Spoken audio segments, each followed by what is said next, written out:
कल हमने भक्ति काल की पृष्ठभूमि और भक्ति काल के वर्गीकरण के बारे में सामान्य रूप से एक जानकारी कह लें या उसका एक विस्तृत अध्ययन किया हमने। उसमें हमने ये जानने का प्रयास किया कि भक्ति का प्रादुर्भाव कहाँ से हुआ, भक्ति शब्द का क्या अभिप्राय है और भक्ति किसे कहते हैं, भक्ति किनके प्रति की गई है और भक्ति काल की एक जो सुदीर्घ लंबी परंपरा रही है वो क्यों रही है इतिहास में और क्यों उस काल को स्वर्ण युग कहा गया है, ऐसी क्या विशेषताएं रही हैं उस काल की। और उसके बाद में हमने अध्ययन किया है भक्ति काल के वर्गीकरण का, जो कि इतिहास के प्रसिद्ध इतिहासकार हिंदी साहित्य के आचार्य रामचंद्र शुक्ल, जिनके नाम से ही विदित होता है कि हिंदी साहित्य के इतने सुदीर्घ इतिहास को मात्र 4 कालखंडों में उन्होंने बांटा और उस विस्तृत परंपरा को इतना संक्षिप्त बना दिया हमारे लिए कि उसको पढ़ पाना और उसको समझ पाना हर एक सामान्य से सामान्य, चाहे वह व्यक्ति हिंदी साहित्य से संबंध ना रखता हो, लेकिन पढ़ पाना और समझ पाना उसके लिए सरल और सुगम हो गया। तो आपके सामने भक्ति काव्य का वर्गीकरण यह लिखा हुआ है कि सबसे पहले हमने कल अध्ययन किया कि भक्ति काल का जो सबसे मोटे 2 आधारों पर जो वर्गीकरण किया आचार्य रामचंद्र शुक्ल ने, वो सगुण काव्यधारा और निर्गुण काव्यधारा के आधार पर किया गया। सगुण, जैसा कि नाम से ही स्पष्ट हो जाता है सुनने पर कि गुण सहित, मैंने आपको कल बताया था कि बड़े से बड़ा शब्द हो उसको आप संधि करके, यानी कि उसके 2 टुकड़े या 3 टुकड़े करके आप उन शब्दों का अर्थ निकालने का प्रयास करें। उससे क्या होता है कि इससे आपको शब्द का अर्थ समझने में सुविधा होती है। सगुण अर्थात ससंधि गुण, यानी कि ईश्वर के जिसमें गुण, रूप, रंग, रूप, आकार, प्रकार, यानी किस ढंग का वो दिखता है, उसके गुण क्या हैं, उसके कर्म क्या हैं, उसने क्या क्या कार्य धरती पर अवतरित होना यानी अवतार लेना। हमारे यहाँ हिंदू धर्म में चाहे राम ले या कृष्ण का ले, ये भगवान विष्णु के अवतार माने गए हैं और अवतारवाद की परंपरा सगुण भक्ति की देन रही है। तो सगुण भक्ति काव्यधारा जो कि ये मैंने यहाँ लिखा हुआ है, उसके 2 भाग किए हैं आचार्य रामचंद्र शुक्ल ने पाठकों के सुविधा के लिए, अध्ययन की सुविधा हेतु, कि राम काव्यधारा और कृष्ण काव्यधारा। राम काव्यधारा यानी नाम से स्पष्ट है कि भगवान श्री राम की जिसमें पूजा अर्चना और आराधना पर जोर दिया गया, ऐसे राम भक्त कवि यानी हिंदी के प्रसिद्ध जो राम भक्त काव्यधारा के कवि हुए हैं वो हुए हैं आचार्य तुलसीदास। तुलसीदास का नाम सर्वविदित है, ऐसा कोई भी व्यक्ति नहीं होगा जिसने तुलसीदास जी का नाम नहीं सुना हो। तुलसीदास जी का प्रसिद्ध ग्रंथ रामचरितमानस न केवल उनकी भक्ति अपितु श्री राम के प्रति उनकी श्रद्धा, उनके दास्य भाव को प्रदर्शित करता है। सबसे बड़ी खूबी जो हम देखते हैं, हमें ऐसा लगता है कि तुलसीदास का रामचरितमानस मात्र एक भगवत भक्ति का ग्रंथ है, यानी ईश्वर की भक्ति का ग्रंथ है, लेकिन मात्र ऐसा नहीं है। उसे अगर कहा जाए तो एक भक्त का निवेदन है श्री राम से कि मुझे इस संसार के भवसागर से आप पार लगा दीजिए। वो कैसे कह सकते हैं कि तुलसीदास ने जो अपनी भक्ति की है, वो तुलसीदास की भक्ति की एक विशेषता रही है कि उन्होंने दास्य भाव की भक्ति की। अब आपके मन में ये विचार आएगा कि दास्य भाव किसे कहा जाता है। भक्ति तो सामान्य सभी करते हैं, हम भी पूजा करते हैं, मंदिरों में जाते हैं, तो भक्ति तो हम भी कर रहे हैं, लेकिन दास्य भाव की भक्ति क्यों उनको अलग रूप में दर्शाया गया कि तुलसीदास की भक्ति कैसी रही है। दास्य भाव की भक्ति, दास्य भाव की भक्ति यानी अपने आप को दास समझकर स्वयं को अपने प्रभु या अपने आराध्य के चरणों में समर्पित कर देना कि मैं आपसे उत्पन्न हुआ हूँ और जब तक मेरी सांसें चल रही है मैं आपको समर्पित हूँ, और मैं चाहता हूँ कि जब मेरा अंतिम क्षण हो, मेरी मृत्यु आए, तब भी मैं आपके चरण वंदना करते हुए ही मोक्ष की प्राप्ति कर जाऊँ और आपके पास मेरी आत्मा आ जाए और आपकी आत्मा में विलीन हो जाए। इस मुक्ति की कामना से और खुद को दास मानते हुए जो भक्ति की जाती है, यानी प्रभु श्री राम को उन्होंने अपना राजा माना, अपना मालिक माना, और तुलसीदास ने स्वयं को उनका चाकर अर्थात नौकर समझ लिया था कि मैं दास हूँ और आप राजा हैं और आप ही को मेरा उद्धार करना है। इस मुक्ति की कामना से तुलसीदास जी ने ये ग्रंथ लिखे। उनके प्रसिद्ध ग्रंथ रहे हैं रामचंद्रिका। रामचंद्रिका उन्होंने अवधी भाषा में लिखी। तुलसीदास जी के जन्म स्थान के बारे में कहा जाता है कि ऐसा है कि वो कहीं पर उनके लिए राजापुर, कहीं पर सोरो गांव, कहीं पर सूकर क्षेत्र उल्लेखित आता है। ये सब अवध के क्षेत्र माने गए हैं, भगवान श्री राम की जन्मस्थली से संबंधित क्षेत्र माने गए हैं। लेकिन इसमें भी एक मूल बात ये आती है कि तुलसीदास को अवधी भाषा और ब्रज भाषा दोनों का पर्याप्त रूप से ज्ञान था। ऐसा नहीं था कि रामचरितमानस उन्होंने अवधी में लिखी तो उन्हें ब्रज का ज्ञान नहीं था। उनकी विनय पत्रिका, एक अन्य रचना का मैं उल्लेख कर रही हूँ, विनय पत्रिका जैसा ग्रंथ उन्होंने लिखा। उसमें उन्होंने राम के प्रति अपना दैन्य भाव यानी दीनता, एक गरीबी का भाव प्रकट किया है कि मुझे आप इस संसार से मुक्ति दिलाइए मेरे श्री राम, कलयुग आने वाला है और आज जिस युग में मैं हूँ उसमें भी ऐसी स्थिति है कि मुझे सब तरफ अंधकार दिख रहा है, लोग पाप कर्म में विलीन होते जा रहे हैं और ऐसे में मैं समस्त संसार के साथ अपनी मुक्ति की कामना कर रहा हूँ। आत्मनिवेदन का एक प्रार्थना पत्र कह लें या एक पत्र कह ले जो मैं आपके चरणों में एक अर्जी लगा रहा हूँ। अर्जी लगाना किसे कहते हैं? एक भक्त के द्वारा, कि जिसमें वो अपने मन के सभी दैन्य भाव, अपनी सारी विपदा समस्या को उसमें लिखकर अपने प्रभु के चरणों में छोड़ देता है और ये उम्मीद करता है कि भगवान मेरी उस अर्जी को पढ़ेंगे यानी उस संदेशे को पढ़ेंगे और मेरी सहायता अवश्य करेंगे। तो यानी कि राम काव्य धारा के जो कवि हुए हैं उसमें तुलसीदास जी सबसे प्रसिद्ध कवि हुए हैं। अवधी भाषा के रचनाकार थे मूल रूप से। और आपको ये ध्यान रखना है कि राम काव्य धारा में जितने भी ग्रंथ लिखे गए हैं वो मूल रूप से अवधी भाषा में लिखे गए हैं। और राम काव्य में जो काव्य लिखे गए हैं राम काव्य धारा के अंतर्गत, उसकी एक सबसे बड़ी खूबी ये है कि वो ज़्यादा से ज़्यादा प्रबंध काव्य लिखे गए हैं। अब आपके सामने सबसे बड़ी बात ये आ जाती है कि प्रबंध काव्य किसे कहा जाता है? प्रबंध काव्य वह काव्य होता है जो बहुत विस्तृत होता है, कई सर्गों और खंडों में विभक्त होता है, यानी उसकी एक संक्षिप्त कथा नहीं होती है, वो अलग अलग खंडों में विभक्त होता है। उसके 1 से लेकर 10 तक या 10 से लेकर 20 या 25 तक खंड पाए जा सकते हैं। उसमें उसकी कथा शनै शनै यानी धीरे धीरे विस्तार पाती है, प्रारंभ, कथा का मध्य और कथा का अंत। और सबसे बड़ी खूबी उसकी ये होती है कि कथा का जो भी चरित्र नायक होगा, चरित्र नायक यानी मुख्य चरित्र, जैसा कि आप फिल्में देखते हैं या कोई धारावाहिक देखते हैं, उसमें उसका जो मेन जो मुख्य जो कलाकार होता है, जो नायक होता है, वैसे ही इन प्रबंध काव्यों में जो चरित्र नायक होता है यानी इसका जो मुख्य पात्र होता है, उसी के नाम पर प्रबंध काव्य का नाम रखा जाता है। रामचरितमानस जैसा नाम से स्पष्ट है कि एक प्रबंध काव्य की परंपरा का काव्य है, इसीलिए भगवान श्री राम को समर्पित करते हुए और अपने श्रद्धा के सुमन उनके चरणों में अर्पित करते हुए तुलसीदास जी ने एक बड़ा प्रबंध काव्य लिखा रामचरितमानस और श्री राम को समर्पित कर दिया। इसका एक अन्य उदाहरण आप ऐसे भी देख सकते हैं कि जो आपकी ज्ञानाश्रयी और प्रेमाश्रयी दो जो शाखाएं चलती है निर्गुण काव्य धारा के अंतर्गत, उसमें जो सूफ़ी कवि जो थे जिनका मैंने कल उल्लेख किया था, आपको अध्ययन कराया था उसका, कि जो सूफ़ी कवि हुए थे, पद्मावत जो मलिक मोहम्मद जायसी द्वारा लिखा गया एक प्रसिद्ध प्रेमाख्यानक काव्य है, वो जो लिखे गए हैं वो सूफ़ी काव्य भी प्रबंध काव्य की परंपरा में लिखे गए। इसीलिए कहीं ना कहीं जाकर प्रबंध काव्यों का परिचय इस प्रकार मिलता है या उसकी पहचान इस तरह की जा सकती है कि वह एक से अनेक खंडों में बटा होगा, उसके एक एक अध्याय के अलग अलग नाम रखे जाते हैं।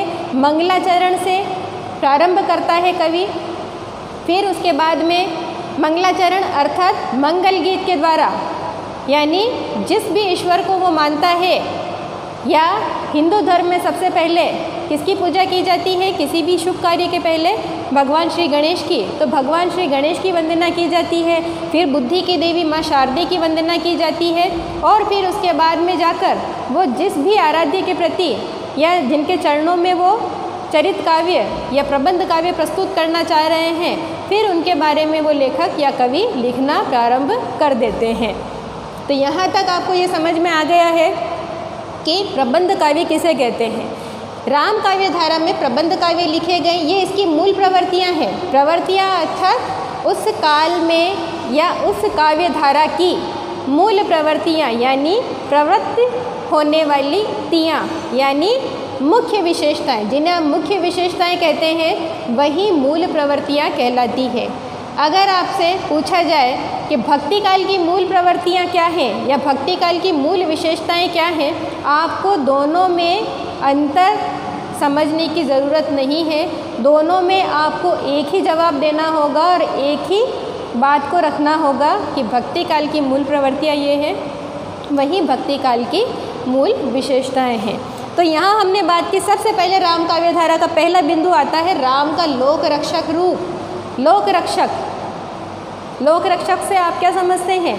लोक अर्थात संसार, रक्षक यानी संसार की रक्षा करने वाला। तो जिस प्रबंध काव्य में यानी राम काव्य धारा में लिखे गए प्रबंध काव्य जो राम के चरित्र पर आधारित है, उसमें राम का कौन सा रूप प्रकट हुआ है? उसमें राम का लोक रक्षक रूप प्रकट हुआ है, यानी संसार की रक्षा करने वाला। संसार की जो रक्षा कर सके उसी को हम परमात्मा मानते हैं, उसी को हम परमात्मा मानते हैं।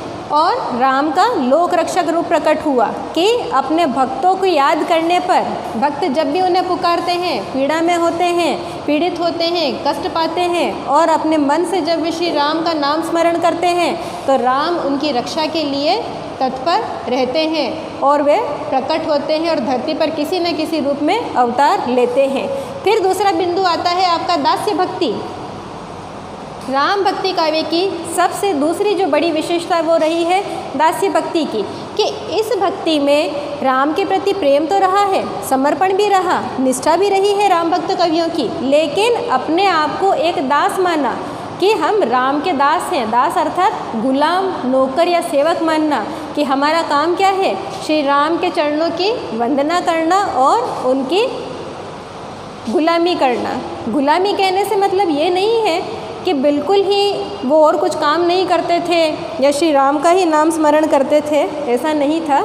लेकिन अपने आप में जो उन्होंने भक्ति के माध्यम से जो श्रद्धा सुमन श्री राम को, अपने आराध्य को अर्पित की है, वो दास्य भाव से की है। यानी आत्मा में जब श्री राम को उन्होंने बसाया और जब उनकी प्रार्थना करना, उनकी वंदना करना शुरू किया, तो उन्होंने ये मान लिया कि राजा श्री राम तो राजा थे, लेकिन उन्होंने ये मान लिया कि ये हमारे मालिक हैं और हम इनके नौकर हैं। और नौकर अगर पीड़ित है और पीड़ा में है तो अपने मालिक से ही प्रार्थना करेगा और मालिक को उसके लिए तत्पर उपस्थित होना पड़ेगा। तीसरा बिंदु आता है समन्वय भावना। समन्वय भावना यानी एक से अनेक वस्तुओं को समायोजित करना, यानी सम्मिलित करना, इकट्ठा करना या एकत्रित करना। तो राम भक्ति काव्य में क्या है? रामचरितमानस में सबसे बड़ी जो खूबी मानी गई है तुलसीदास की, कि उन्होंने समन्वय भावना का परिचय दिया कि शैवों और शाक्तों का समन्वय। शैव अर्थात शिव धर्म को मानने वाले, शाक्तों यानी क्षत्रिय, शाक्त यानी वे लोग जो देवी उपासक थे। क्षत्रिय लोग राम या कृष्ण को नहीं मानते थे, वे शुरू से ही, प्रारंभ से ही देवी उपासक रहे हैं। तो उन्होंने क्या किया? शैवों और शाक्तों का समन्वय करने का प्रयास किया कि उन दोनों को, जो अलग अलग थे, उनको रामचरितमानस में एक करने का प्रयास किया। उसके बाद में आता है शैवों और वैष्णवों का समन्वय, यानी दुर्गा के रूप को मानने वाले देवी उपासक शैव और विष्णु अवतार को मानने वाले वैष्णवों का समायोजन उन्होंने अपने रामचरितमानस के अंतर्गत किया। यानी मूल रूप से ये कह सकते हैं कि तुलसीदास ने एक सामंजस्य, एक एकता का भाव उपस्थित करने का प्रयास किया। उनका ये उद्देश्य था कि सामाजिक समानता जो कहीं भी मुझे दिख रही है कि उसका अभाव है समाज में, वो कहीं ना कहीं जाकर मिटना चाहिए। अगर मेरे लेखनी के माध्यम से ही या अगर मेरे इस धर्म ग्रंथ के माध्यम से ही अगर एक तीर और कई निशाने सत्य हों तो वो कहें तो शाब्दिक रूप से तो तुलसीदास जी ने अपने रामचरितमानस के माध्यम से वही काम किया है कि उन्होंने एक भक्ति ग्रंथ लिखा, लेकिन साथ में सामाजिक समानता के अधिकार को ध्यान में रखते हुए। उसी तरह से उन्होंने क्या किया? ज्ञान और भक्ति का समन्वय किया। ज्ञान की जहाँ बात आ जाती है तो ज्ञान कैसा? ज्ञान सिर्फ शास्त्र आधारित पंडितों वाला ज्ञान नहीं कि पोथियाँ पढ़ ली या आपने कोई उपनिषद पढ़ लिए या ग्रंथ पढ़ लिए। उस समय भक्ति की दो शाखाएं बटी थी, सगुण और निर्गुण। उसमें क्या था कि सगुण जो थे वो एक बंधी बंधाई परिपाटी पर चलते थे और निर्गुण जो थे वो मैंने कल ही आपको कहा था कि निर्गुण वर्ग में वे लोग आए हैं, उन्होंने उस भक्ति को स्वीकार किया जो निरक्षर थे, अल्पशिक्षित थे, या जिन्हें भक्ति के अधिकार से वंचित किया जाता था, वंचित वर्ग के थे। क्यों थे? क्योंकि वर्णाश्रम व्यवस्था भक्ति काल में इतनी अधिक थी कि शूद्रों को या निम्न वर्ण को धर्म ग्रंथ पढ़ने का या भक्ति करने का अधिकार नहीं था। इसीलिए तुलसीदास जी ने क्या किया कि एक ढंग से ज्ञान और भक्ति का समन्वय करके उन्होंने क्या दर्शाने का प्रयास किया कि सगुण और निर्गुण में कोई भेद नहीं है। सगुण का ब्रह्म भी, निर्गुण का ब्रह्म भी वही है और सगुण का साकार मूर्ति रूप ईश्वर भी वही है, यानी कोई अंतर नहीं है। दोनों को समायोजित होकर भक्ति करनी चाहिए। दोनों ही भक्त कवि हैं। मेरे नज़रिए से यानी मेरे दृष्टिकोण से तुलसी कहते हैं कि मैं इनमें अंतर नहीं मानता हूँ। लोक और शास्त्र में समन्वय, एक उनका अंतिम प्रयास ये रहा है कि उन्होंने लोक और शास्त्र में समन्वय करने का प्रयास किया। अब बात आती है कि लोक क्या है? लोक यानी संसार जिसमें हम रहते हैं। शास्त्र, शास्त्र किसने लिखे? शास्त्र भी संसार में रहने वाले लोगों ने ही लिखे। आज के समय के नहीं तो पहले के समय के ऋषि मुनि इन्हीं लोगों ने लिखे हैं। तो यानी कहीं ना कहीं जाकर उन्होंने ये दर्शाने का प्रयास किया है कि शास्त्रों में लिखी गई बातें जिस पर सगुण भक्ति परंपरा चलती है और लोक व्यवहार यानी जनमानस के यानी सामान्य मनुष्य किस प्रकार की भक्ति चाहते हैं, किस प्रकार से ईश्वर को रिझाना चाहते हैं, किस प्रकार से ईश्वर की उपासना करना चाहते हैं, उस रूप में जो भक्ति की जाए उसके बारे में उन्होंने कहा है कि मुझे नहीं दिखता कि इन दोनों में कोई अंतर या अंतराल होना चाहिए, ये दोनों समायोजित होना चाहिए। तो तुलसी के रामचरितमानस की अगर हम बात करें तो विशेषता यही आती है कि तुलसीदास जी ने रामचरित में समन्वयवादी भावना अपनाने का काम किया है कि एक माध्यम उनका रहा। लिखा तो उन्होंने धर्म ग्रंथ ही है, लेकिन ईश्वर की आराधना के साथ साथ उन्होंने बहुत कुछ ऐसी चीज़ें जो समाज में चल रही थी, जो तुलसीदास को कहीं अनुचित लगती थी, उस पर तुलसीदास ने सोचा कि क्यों ना मैं अपने इस ग्रंथ के माध्यम से लोगों में ये चेतना जगाने का प्रयास करूं, जो काम कबीरदास जी ने भी किया था निर्गुण धारा में। तो उसी के बाद में एक अंतिम बिंदु आता है भाषा शैली। भाषा शैली की जैसे मैंने अभी चर्चा की थी, मैंने आपको बताया ही है कि आपको ये बात बिल्कुल अच्छे तरीके से याद रखनी है इस चीज़ को कि राम काव्य धारा के अंतर्गत जितने भी काव्य लिखे गए वो प्रबंध काव्य लिखे गए हैं। प्रबंध काव्य अर्थात चरित्र काव्य, यानी किसी के चरित्र को आधार बनाकर लिखे गए। नायक प्रधान हो सकता है, नायिका प्रधान हो सकती है, उसका चरित्र कैसा रहा, उस चरित्र को आधार मानकर वो काव्य लिखा जाएगा। प्रबंध काव्य की पहचान कैसे करेंगे? चरित्र प्रधान उसका नाम होगा, यानी नायक या नायिका के नाम पर उस ग्रंथ का नाम होगा। दूसरा, उस ग्रंथ में क्या होगा? कथा तो एक होगी, लेकिन उस कथा को क्या किया जाएगा? कई खंडों में विभक्त किया जाएगा। 1 से 10 खंड हो सकते हैं, 1 से 15 खंड हो सकते हैं, 1 से 20, 25 जितने चाहें खंड उसमें हो सकते हैं। उसमें पूरी कथा समायोजित मिलेगी। हर खंड का एक अलग अलग नाम रखा गया होगा। ये प्रबंध काव्य को पहचानने का तरीका है, उसकी पद्धति कह लें आप। फिर उसके बाद में आप इन बिंदुओं के आधार पर पहचान कर सकते हैं। और अगर जहाँ भाषा की बात आती है तो सबसे ज़्यादा प्रबंध काव्य, राम भक्ति परंपरा के जो प्रबंध काव्य लिखे गए हैं वो अवधी भाषा में लिखे गए हैं। ये आपको बिल्कुल अच्छे तरीके से बात याद रख लेनी है कि राम काव्य धारा में कौन से काव्य लिखे गए और राम को किस रूप में प्रकट किया गया और उन कवियों की मूल भावना क्या थी। प्रबंध काव्य लिखे गए राम भक्ति परंपरा में। दूसरा, आप याद रखेंगे उसमें कि राम का लोक रक्षक रूप प्रकट हुआ है, यानी जब जब संसार पे संकट आएगा राम अवतार लेंगे और संसारी जनों के कष्टों को हरेंगे। राम का लोक रक्षक रूप। दास्य भक्ति, यानी राम काव्य परंपरा में जितने भी भक्त कवि हुए हैं, राम की भक्ति किस रूप में की? एक दास के रूप में, एक नौकर के रूप में, एक सेवक के रूप में की है। समन्वय भावना, यानी उन्होंने सगुण और निर्गुण भक्ति को एक तरह से मिलाने का प्रयास किया था। तुलसीदास के बारे में एक प्रसिद्ध है, एक किंवदंती कह लें, या मैंने कहीं पहले पढ़ा था, उसका मैं एक संदर्भ दे रही हूँ आपको, कि तुलसीदास जी के बारे में कहा जाता है कि तुलसीदास एक ऐसे कवि थे जिन्होंने सगुण और निर्गुण दोनों परंपराओं को वे साथ में लेकर चले। उन्होंने निर्गुण ब्रह्म की कभी निंदा नहीं की है। सगुण ब्रह्म के उपासक थे, लेकिन निर्गुण ब्रह्म की निंदा भी तुलसीदास ने नहीं की। क्यों? क्योंकि तुलसीदास की समन्वयवादी भावना थी। अब आप यहाँ जाकर स्पष्ट रूप से समझ गए होंगे कि समन्वयवादी भावना किसे कहते हैं। यानी एक परंपरा का कवि होकर भी अगर दूसरी परंपरा को भी, जो परंपरा उसके पूरक है, उस परंपरा को भी साथ में लेकर चल रहा है कि तुलसीदास के लिए राम का लोक रक्षक रूप यानी सगुण रूप भी मान रहा है और निर्गुण ब्रह्म को भी स्वीकार कर रहा है, उसी रूप में लेकर तुलसीदास ने राम की आराधना की है। भाषा शैली की बात करें तो आपको सामान्य रूप से ये याद रखना है कि भाषा इनकी अवधि रही है और शैली इनके प्रबंध में ये लिखते हैं। आज के लिए बस इतना ही। कल हम कृष्ण काव्य धारा के बारे में अध्ययन करेंगे। धन्यवाद।